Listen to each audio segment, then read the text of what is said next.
አሁን ተመጫለሽ አመጭ እንዴ ለጨርስ እናመጣለን ነው ያልኩት። ምን አለበት ነይ ቅመሽና እንትን ታያለሽ። አብረሽን እዚህ ጋር ሆኝና ቅመሽ ነይ።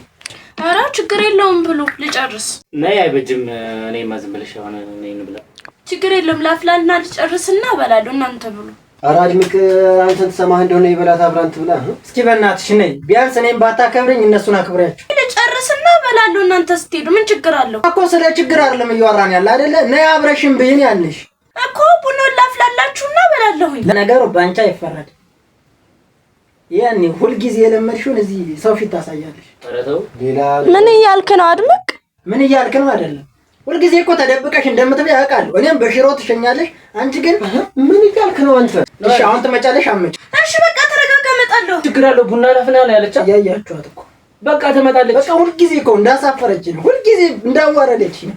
ሁልጊዜ እኮ ነው። ይሄ ዛሬ የተለመደ መሰላችሁ? ሁሉኛ ቢ ማለታችን ነው እንደዚህ ነገር የሚያስነሳ። ተውት እንነጋገራለን። ተውት በቃ። ስለዚህ ሲጀምር ሰው እያለ የሆነ ነገር እንኳን ቢኖር ሰው እያለ እንደዚህ አይባልም። አንተ ለራሱ ስተተኛ ነህ። በቃ ሻልኩ እንዴ?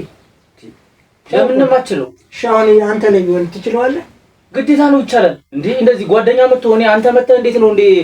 እናንተ እሷ ቅር እንዳይላት ነው። እኔ ግን እውነታውን ስለምናገር ደግሞ ማንንም እውነታውን የምትናገር እኮ እኛ ፊት ወይም እኛ ፊት በመደብደብ በመቆጣት አይደለም። እሺ ምን በቃ ስራ ይዣለሁ ቡና እያፈለው ነው አለች አይደል? እሺ ምን ችግር አለው? መታበቀምስ እሷ የሰራችው አይደል? እኮ ስላልተመቻት እኮ ገባ።